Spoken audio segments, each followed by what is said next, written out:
Welcome to KPIAS Delhi. So మనం ఈ సెషన్లో ఒక ఎడిటోరియల్ ఇష్యూని చూద్దాం. సో ఇది ఎకానమీలో మనకు ఉపయోగపడేది. ఫస్ట్ ఆఫ్ ఆల్ మెయిన్స్లో మీకు రాసే అంశాలు ఇందులో ఉన్నాయి. అట్ ద సేమ్ టైం మనకు ప్రిలిమ్స్ అన్నమాట, అంటే ఎంసీక్యూస్లో కూడా అడిగే అవకాశాలున్న ఇష్యూస్ ఉన్నాయి.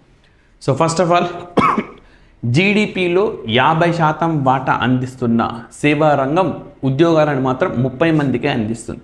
సో ఇది రైట్ ట్రెండ్ పైన మనకి ఎంసీక్యూలో క్వశ్చన్ వస్తుంది. అంటే జీడిపిలో 50 కింది వానలో సరైనది ఇది. సో సేవా రంగం మొత్తం రైట్ జీడిపిలో 50% వాటా కలిగి ఉంది, ఉద్యోగాల కల్పనలో 30% వాటా రైట్. అండ్ నెక్స్ట్ మనం దీన్ని మెయిన్స్లో ఏ విధంగా యూజ్ చేసుకుంటాము అని అంటే, కేవలం 30% మందికి ఉద్యోగాలు కల్పిస్తున్న సేవా రంగం జీడిపిలో మాత్రం 50% వాటాను కలిగి ఉన్నది. అంటే సేవా రంగం ప్రాధాన్యాన్ని తెలపండి అన్నప్పుడు ఈ లైన్తో స్టార్ట్ చేస్తాం రైట్. సో అంటే ఎక్కువ మందికి ఉద్యోగాలు కల్పిస్తున్న వ్యవసాయ రంగం అనేది కంట్రిబ్యూషన్ తక్కువగా ఉంది జీడిపిలో, తక్కువ మందికి ఉద్యోగాలు కల్పిస్తున్న సేవా రంగం అనేది ఎక్కువ వాటాను కలిగి ఉన్నది. సో ఈ విధంగా మన ఆర్థిక వ్యవస్థలో ఈ మౌలికమైన సమస్యలనే ఉన్నాయన్నమాట. సో భారతదేశం మొత్తంలో 50 కోట్ల మంది ఉద్యోగులు ఉంటే వారిలో 16 కోట్ల మంది సేవా రంగంలోనే పనిచేస్తూ ఉన్నారు. సో ఈ డేటా అన్నది మనకి ఇంపార్టెంట్. మెయిన్స్లో మీరు అప్రాప్రియేట్ ప్లేస్లో వినియోగించాల్సి ఉంటుంది. మరి ఎగుమతుల్లో సేవా రంగం వృద్ధి ఎలా ఉంది? సో ఈ మధ్యకాలంలో భారతదేశంలో ఎగుమతులు అనేవి తగ్గినాయి. సో ఎగుమతులు తగ్గినందు నేపథ్యంలో మనకు రైట్ దీనిపై నుంచి క్వశ్చన్స్ వచ్చే అవకాశం ఉంది. సో అంటే మనం ఒక్కొక్క రంగం రాసుకుంటూ రావాలి. మనకి ఇక్కడ డేటా మాత్రం ఈ సేవా రంగానికి సంబంధించినవి ఇచ్చినాయి కాబట్టి మనం దీన్ని యాస్టేజ్గా కోడ్ చేసుకోవచ్చు. అంతర్జాతీయ విపణికి భారతీయ సేవా రంగం ఎగుమతులు పెరుగుతున్నందున 2009-10 నుంచి మన జీడిపి అధిక వృద్ధి రేటును నమోదు చేస్తుంది. సో బాగా ఇంపార్టెంట్ అన్నమాట. సో ట్రెండ్స్ని కూడా గమనించాలి. మనకు ఎంసీక్యూస్లో ఈ మధ్య కాలంలో ఇలాంటి ట్రెండ్స్ పైన క్వశ్చన్స్ ఎక్కువగా ఫోకస్ చేస్తున్నారు.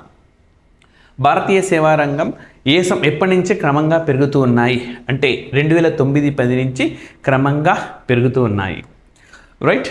అండ్ 2009-10లో భారతదేశం సేవా రంగం నుంచి ఎగుమతుల ద్వారా ఆర్జించిన మొత్తం 9580 crores అయితే 23-24లో $34,110 crore అన్నమాట.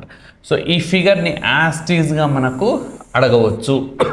2023-24లో సేవలలో ఎగుమతుల ద్వారా ఎంత మొత్తాన్ని భారతదేశం ఆర్జించింది అని అంటే $34,110 కోట్ల.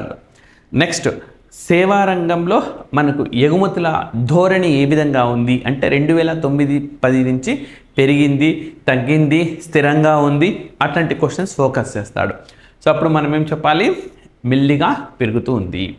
మరి సేవారంగ ఎగుమతుల్లో సగం సాఫ్ట్వేర్కు సంబంధించినవే. సో చాలా కీలకమైనవి. మిగిలిన వాటిల్లో 25% అకౌంటింగ్ తదితర వ్యాపార సేవలు ఉన్నాయి. మరి ఇప్పుడు క్వశ్చన్ ఎంసీక్యూస్లో ఈ విధంగా వస్తుంది. సేవా రంగంలో ఎగుమతులు ధోరణి ఏంటి? 2009-10 నుంచి పెరుగుతూ ఉంది. నెక్స్ట్ సేవా రంగంలో అత్యధిక వాటాను సాఫ్ట్వేర్ రంగం కలిగి ఉంది, సేవా రంగంలో అత్యధిక వాటాను పర్యాటక రంగం కలిగి ఉంది అని ఇస్తాడు. కేవలం 1 and 2 సరైనవి, 1 and 3 సరైనవి. సో అట్లా ఉంటుంది. మనకి ఏది సరైంది? 2009-10 నుంచి క్రమంగా పెరుగుతూ ఉంది. నెక్స్ట్ వచ్చేసి మనకు సేవా రంగంలో అత్యధిక వాటాను సాఫ్ట్వేర్ రంగం కలిగి ఉంది రైట్. సో ఇది క్లియర్గా మన గణాంకాలే తెలియజేస్తూ ఉన్నాయి. మరి సేవా రంగంలో ఐటీ వాటా ఎలా ఉంది, ఐటీ రంగం పాత్ర ఎలా ఉంది? సో అది మనము చూద్దాం. సో దేశంలో 16 కోట్ల మంది సేవా రంగంలోనే పనిచేస్తున్నారు. సో మొత్తం 51 కోట్ల మందికి ఉద్యోగాలు ఉంటే 16 కోట్ల మంది సర్వీస్ సెక్టార్లో ఉన్నారు. స్టార్టింగ్లోనే చెప్పుకున్నాం. ఇందులో 54 లక్షల మంది ఐటీ ఆధారిత రంగంలో పనిచేస్తున్నారు. సో చూడండి ఎంత తక్కువ ఉంటారో మనకు. సో ఈ మధ్యకాలంలో ఐటీ ఎక్కడ పనిచేస్తున్నావు అంటే సాఫ్ట్వేర్ రంగం అని చెప్పే వాళ్ళ సంఖ్య ఎక్కువ ఉన్నది. సో నీ లక్ష్యం ఏంటంటే సాఫ్ట్వేర్ ఇంజనీర్ కావాలని. మనం ఎంత చూసినా కూడా అసలు దేశంలో 144 కోట్ల మంది ఉంటే 51 కోట్ల మందికి ఉద్యోగం ఉంటే 16 కోట్ల మందికి ఇందులో సేవా రంగంలో ఉంటే జస్ట్ 54 లక్షల మంది, 1 కోటి కూడా లేదు, 1 కోటి మంది కూడా లేదు. అయితే ఈ 1,54,00,000 మంది వీరు అందించే రైట్ వాటా చాలా ఎక్కువగా ఉన్నది. లైక్ హైదరాబాద్ లాంటి నగరాల్లో మెట్రో కూడా లైక్ ఈ ఉద్యోగాల సౌకర్యం కోసం నిర్మించింది. ఎందుకంటే చాలా ఎక్కువ మొత్తంలో వీరు ప్రయాణిస్తారు. వీళ్ళందరూ మంచి ఆదాయం వస్తున్నది కాబట్టి ఇన్ కేస్ మెట్రో లాంటి సేవలు అందుబాటులో లేకపోతే ప్రైవేట్ వాహనాలు వాళ్ళ సొంత వాహనాలు వెళ్ళడం వల్ల కాలుష్యం ఇవన్నీ కూడా పెరుగుతాయి, ట్రాఫిక్ సమస్యలు వస్తాయి.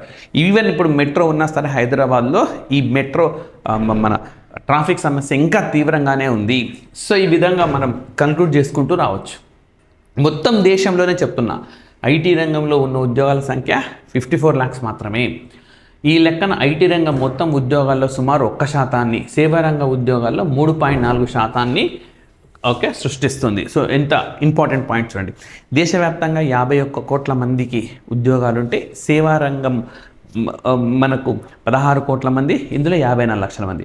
మొత్తం ఆ 51 కోట్ల మందిలో కేవలం 1% మందికి, అంటే సుమారుగా మనకు ఓకే 100లో 1, 51 కోట్ల మందిలో ప్రతి 100 ఒక్కడు మాత్రమే ఐటీ రంగంలో ఉన్నాడు. మరి కేవలం సేవారంగం ఆ 16 కోట్లు అనుకున్నాం కదా, ఆ 16 కోట్లలో ప్రతి 100కు లేదా ప్రతి 1000కి 34 మంది ఉన్నారనమాట. 1000 మందిలో 34 మంది వీళ్ళే పెద్ద ఆర్థిక వ్యవస్థను క్రియేట్ చేస్తున్నారు. అంటే మిగతా వాళ్ళ ప్రొడక్టివిటీ బాగా తక్కువగా ఉన్నది. సో వ్యవసాయ రంగంలో లేదా పారిశ్రామిక రంగంలో ఉన్నారు. సో అవి కూడా ఫోకస్ చేయాల్సిన అవసరాన్ని మనం ఇక్కడ గుర్తించవచ్చు. అంటే మీరు గ్రూప్ 1 సివిల్స్ ప్రిపేర్ అవుతున్నప్పుడు కంపల్సరీ ఒకవైపే కాకుండా ఇంకొక వైపు కూడా ఆలోచన చేయాల్సి ఉంటుంది. అందుకు మనకు ఎడిటోరియల్స్ బాగా ఉపయోగపడతాయి. అందుకే మీకు KPIS ఢిల్లీ రైట్ ఈనాడు ఎడిటోరియల్స్తో పాటు హిందూ కూడా స్టార్ట్ చేసినాం. మోస్ట్ ఇంపార్టెంట్ అనుకున్నవి ఇస్తాం. Current economy, current polity, current science and technology ఇవన్నీ కూడా మీకు అందిస్తుంది రైట్. మరి దేశ జీడిపికి 50% వాటా సేవారంగం నుంచే వస్తున్న, అందులో 7.5% ఐటీ సేవల ద్వారా లభిస్తుంది. సో అంటే భారతదేశంలో ఒక 100 రూపాయల సృష్టి జరిగిందంటే 50 రూపాయలు రైట్ మనకు సేవారంగం ద్వారా వచ్చింది. మరి ఆ 100లో 7.5 7.50 ఐటీ సెక్టర్ ద్వారా లభిస్తుంది. ఐటీఎస్ బిజినెస్ ప్రాసెస్ మేనేజ్మెంట్ సేవల ఎగుమతి ద్వారా భారత్కు $1,000 కోట్ల విదేశీ మారక ద్రవ్యం లభిస్తుంది. సో ఓకే సేవారంగంలో ఐటీ లేదా ఐటీ రంగం దేశానికి చేస్తున్న సేవ అనంటే బోలెడు విదేశీ మారక ఆదాయాన్ని అందిస్తుంది. ఏ విధంగా అందిస్తుంది? మనం తయారు చేసిన ఐటీ వస్తువులు అమెరికా వాడు కొన్నాడు అనుకోండి, ఏమవుతుంది? డాలర్లు మనకిస్తాడు. యూకే వాడు కొన్నాడు అనుకోండి, డాలర్లు మనకిస్తాడు. అంటే అంతర్జాతీయ కరెన్సీ విదేశీ మారక ద్రవ్యం అనేది మనకు బాగా అందుబాటులో ఉంటుంది. సో ఈ విధంగా ఐటీఎస్ ప్రాధాన్యాన్ని తెలియచేయండి అంటే ఉద్యోగాలు కల్పిస్తుంది, ఎట్ ద సేమ్ టైం విదేశీ మారకాన్ని అందిస్తూ ఉంది. సో ఇట్లాంటివన్నీ కూడా మనము రాయాల్సి ఉంటుందన్నమాట. యాక్చువల్గా మనకు దేశంలో ఐటీ రంగం ప్రాధాన్యాన్ని వివరించండి అన్నప్పుడు స్టార్టింగ్ ఒక 3 లైన్లలో సో దేశంలో 54 లక్షల మందికి ఉద్యోగాలు కల్పిస్తుండడంతో పాటు జీడిపికి 7.5% వాటాను కలిగి ఉన్నది అని చెప్పి స్టార్టింగ్ రాసుకుంటాం అన్నమాట. అదేవిధంగా రైట్ అనేక మందికి పూర్తి స్థాయిలో ఉద్యోగాలను కల్పించడంతో పాటు పెద్ద ఎత్తున విదేశీ మారక ద్రవ్యాన్ని ఆర్జిస్తూ ఉన్నది అని చెప్పి. సో ప్రత్యక్షంగా పరోక్షంగా, ప్రత్యక్షంగా అయితే మనకు రైట్ 3.4% ఉద్యోగాలను కల్పిస్తున్నప్పటికీ 54 లక్షల మందికి ఉద్యోగం కల్పిస్తుంటే పరోక్షంగా చాలామందికి, ఫర్ ఎగ్జాంపుల్ హైదరాబాదే తీసుకోండి, మీరు సాఫ్ట్వేర్ ఇంజనీర్ ఉంటాడు, ఆయన ప్రత్యక్షంగా ఉద్యోగం చేస్తున్నాడు. ఆయన ఈ మధ్యకాలంలో సాఫ్ట్వేర్ ఇంజనీర్లు దూరం ఉన్నవాళ్ళు 4-5 కలిసి క్యాబ్ మాట్లాడుకుంటున్నారు రైట్ రోజు అనమాట. సో పరోక్షంగా అతనికి ఉద్యోగం. అండ్ ఇదే మనకు ఐటీ కంపెనీలు కొలువు ఉన్న చోట మనకు టీ స్టాల్స్ కానీ హోటల్స్ కానీ ఇవన్నీ పరోక్షంగా క్రియేట్ చేసిన ఎంప్లాయ్మెంట్ అన్నమాట రైట్. అండ్ సో మరి విదేశీ మారక ద్రవ్యాన్ని ఓకే బోలెడు ఎత్తున ఆర్జిస్తుంది కాబట్టి వాణిజ్య లోటును తగ్గిస్తుంది. సో ఎట్లా రాసుకోవచ్చు మళ్ళీ మనము 54 లక్షల మందికి ఉద్యోగాలను కల్పించడము అండ్ విదేశీ మారక ద్రవ్యాన్ని ఆర్జిస్తూ వాణిజ్య లోటును తగ్గించేందుకు ఐటీ రంగం ఉపయోగపడుతుంది. అదేవిధంగా జీడిపిలో 7.5% వాటాను ఈ రంగం కలిగి ఉన్నది. సేవల రంగంలో అత్యధిక వాటాను కలిగి ఉన్నది. నెక్స్ట్ ఎంసీక్యూస్లో డైరెక్ట్ ఇట్లా వస్తుంది. సేవా రంగంలో అత్యధిక వాటాను కలిగి ఉన్నది ఇది ఐటీఎస్, హోటల్స్, రెస్టారెంట్స్, టూరిజం అట్లా ఇస్తాడు. ఇవన్నీ బ్యాంకింగ్ సెక్టార్ అవన్నీ ఇస్తాడు. ఐటీఎస్ అనేది ఎక్కువ వాటాను కలిగి ఉన్నది. సేవారంగం ఎగుమతుల్లో 70% సమానమైన మొత్తం అంటే $10,200 కోట్ల విదేశాల్లోని భారతీయ కార్మికులు నిపుణులు స్వదేశానికి పంపే నగదు ద్వారా సమకూరుతుంది. అంటే రెమిటెన్స్లకు సంబంధించింది ఇది. ఓకే, రెమిటెన్స్ అంటాం కదా. సో మరి ఎక్కువగా భారతీయ శ్రామికులు విదేశాల్లో ఎందులో పనిచేస్తున్నారంటే సేవారంగంలోనే ఎక్కువగా వాళ్ళు పనిచేస్తూ ఉన్నారు. రైట్. సో ఈ విధంగా రెమిటెన్స్ మనం చూసాం. ప్రపంచంలోనే రెమిటెన్స్లలో భారత్ అగ్రస్థానంలో ఉన్నది. అదేవిధంగా రైట్ మరి $100 బిలియన్ రెమిటెన్స్లలో $100 బిలియన్ చేరిన ప్రపంచపు తొలి దేశంగా భారత్ ఆవిర్భవించింది ఇటీవలి కాలంలో. ఎగ్జాక్ట్ ఈ బిట్ మనకు MCQస్లో వచ్చే అవకాశం ఉన్నది. నెక్స్ట్, దీనివల్ల ఏమవుతుంది? వాణిజ్య లోటు కట్టు తప్పకుండా మనం ఓకే సాధ్యపడుతుంది అనమాట. అంటే ఏంటి వాణిజ్య లోటు అంటే ఏంటి? యాక్చువల్గా మనం ₹100 అమ్ముతున్నాం అంటే మనకు ₹100 వస్తున్నాయి, కానీ కొనేది ₹120 కొంటున్నాం అంటే ₹20 మనకు అదనంగా ఖర్చు అవుతుంది. ఈ గ్యాప్ 20 ఏదైతే వాణిజ్య లోటు. సో భారతదేశము వ్యాపారం చేసే టాప్ 10 దేశాల్లో 9 దేశాలతో మనం వాణిజ్య లోటును కలిగి ఉన్నాం. సో రీసెంట్గా ఒక 2-3 డేస్ బ్యాక్ ఈ సెషన్ కూడా నేను ఒకటి అందించినాను KPIS ఢిల్లీలో. సో చూడండి, అది కంపల్సరీగా భారతదేశము ఒక 10 టాప్ 10 వాణిజ్య దేశాల్లో 9 మందితో వాణిజ్య లోటును కలిగి ఉన్నది. 9 దేశాలతో. ఆ ఒకే ఒక దేశం ఏది వాణిజ్య లోటును కలిగి లేమనంటే that is USA. Right. So మరి ఈ సేవారంగం భారీ ఎత్తున మనకు ఎగుమతుల ఆదాయాన్ని సృష్టిస్తున్నందుకు వాణిజ్య లోటును తగ్గించేందుకు కూడా ఉపయోగపడుతుంది. సేవారంగం ఎందుకు ఉపయోగపడుతుంది?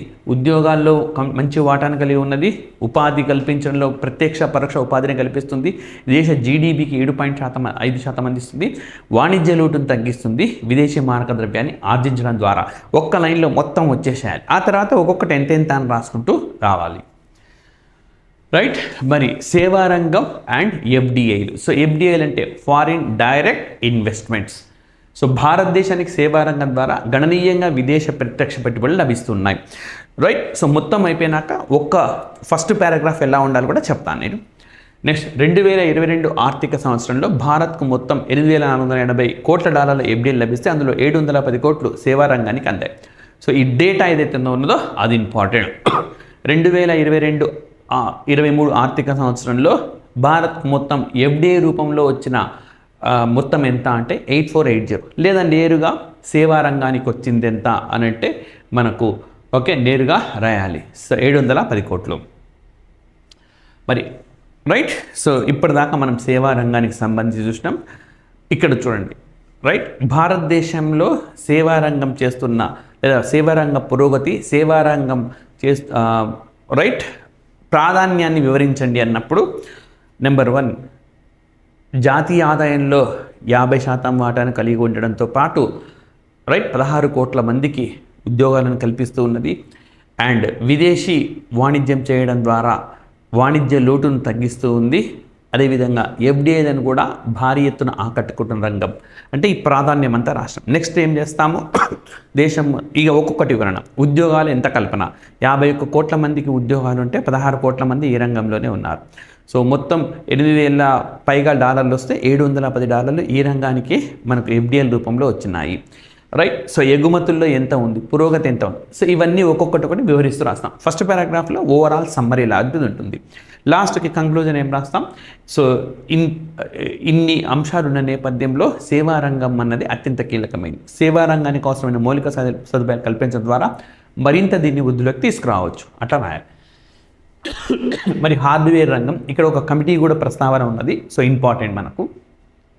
సాఫ్ట్వేర్ ఎగుమతుల ఆదాయం పెరుగుతున్న కొద్దీ కంప్యూటర్ తదితర హార్డ్వేర్ల గిరాకీ అధికమైంది. దీంతో కేంద్రం చైనాతో పాటు ఇతర దేశాల నుంచి హార్డ్వేర్ దిగుమతి స్థిరీకరించింది. ఇది మన ఖజానాకు నష్టం కలిగిస్తుంది. చాలా ఇంపార్టెంట్. యాక్చువల్గా మనకు కంప్యూటర్లు, ల్యాప్టాప్లు, వీటిలో ఉపయోగించే బ్యాటరీలు, వివిధ విడి పరికరాలు రైట్ ఇవన్నీ కూడా ఇక్కడే తయారు చేసినాం అనుకోండి. సో ఇక్కడి వాళ్ళకు ఉపాధి లభిస్తుంది, ఇక్కడి వాళ్ళకి ఆదాయం లభిస్తుంది. కానీ ఆ సెక్టార్ను అంతగా మనం ప్రోత్సహించలేదు. కాబట్టి మనం ఏది కంపెనీ చూడండి, SR అంటాం, అది ఇది మొత్తం మనం దిగుమతి చేసుకుంటున్నాం విడి భాగాలు. ఇక్కడ ఏం జరుగుతుంది? కేవలం అసెంబ్లింగ్ మాత్రమే జరుగుతుంది. అంటే ఆ విడి భాగాలను ఇక్కడ ఒక దగ్గర చేరుస్తున్నారు. ఇట్లా కాకుండా ఇక్కడే తయారు చేయగలిగితే తయారీ రంగంలో భాగంగా సో బాగుంటుంది. అది జరగడం లేదు. సో మీరు సేవా రంగానికి సంబంధించి ఇంకా ఏం చేయాల్సి ఉంటుందంటే సేవా రంగంలో కంప్యూటర్ సాఫ్ట్వేర్తో పాటు హార్డ్వేర్ను కూడా ప్రాధాన్యం ఇవ్వాల్సి ఉంటుంది. సో తయారీ రంగానికి అనుబంధంగా దీన్ని ప్రస్తావించాలి. 1968లోనే ఇలాంటి పరిస్థితిని అంచనా వేసి హోమీ బాబా కమిటీ ఆధ్వర్యంలో కంప్యూటర్లు, ల్యాప్టాప్ల వంటి హార్డ్వేర్ ఉత్పత్తులను ప్రోత్సహించాలని సిఫారసు చేసింది. ఇప్పుడు నేరుగా అడుగుతాడు, కంప్యూటర్లు, ల్యాప్టాప్ల హార్డ్వేర్ ఉత్పత్తులను ప్రోత్సహించాలని 1968లో సూచించిన కమిటీ ఏది? సో ఎవరు కూడా హోమీ బాబా అని పెద్దగా ఆలోచించారు. ఎవడో ఆర్థికవేత్త సూచించుంటాడు లేదా ఐటీ నిపుణుడు సూచించుంటాడు అనుకుంటారు. సో కాబట్టి హోమీ బాబా చాలా ముఖ్యమైన పాయింట్. మరి అప్పుడు అలా జరగకపోవడంతో ప్రస్తుతం హార్డ్వేర్ దిగుమతులపై ఎక్కువ ఆధారపడాల్సి వస్తుంది. అంటే బోలెడు విదేశీ మారక ద్రవ్యాన్ని కోల్పోతున్నాం, ఇక్కడ సృష్టించే ఉద్యోగాలను కోల్పోతున్నాం, ఇక్కడ జరిగే వస్తు సేవల తయారీని కోల్పోతున్నాము. అవన్నీ మన జీడిపికి నష్టంలోనే భావించాలి ఉంటుంది. నెక్స్ట్, ముఖ్యంగా విదేశీ సంస్థలు భారత్లో హార్డ్వేర్ కూర్పు చేసేందుకు అనుమతించాల్సిన పరిస్థితి ఏర్పడింది. మన అవసరాలకు తగ్గట్టుగా ప్రొడ్యూస్ చేయలేకపోతున్నాం కాబట్టి మనం వేరే దేశాలపైన ఆధారపడ్డాం. 2016-17లో $689 కోట్ల ఉన్న ఈ దిగుమతులు 22-23 కల్లా 1414 కోట్ల పెరిగింది. అంటే ఇంకా మనం ఎప్పటికైనా ప్రభుత్వం కళ్ళు తెరిచి ఈ రంగాన్ని అభివృద్ధి చేసేందుకు ఇక్కడే భారత్ తయారీలో భాగంగా ఈ వ్యవస్థలను ప్రోత్సహించాలి. ఇక్కడి వాళ్ళకు ఉపాధి లభిస్తుంది, మనకు 14 కోట్ల విదేశీ మారక ద్రవ్యం మిగిలిపోతుంది. జీడిపిలో వాటాను పెంచుకోగలుగుతుంది. సో ఇది ఈ రోజుకు సంబంధించిన ఎడిటోరియల్ అంశం. మరొక ఇష్యూతో నెక్స్ట్ సెషన్లో కలుద్దాం.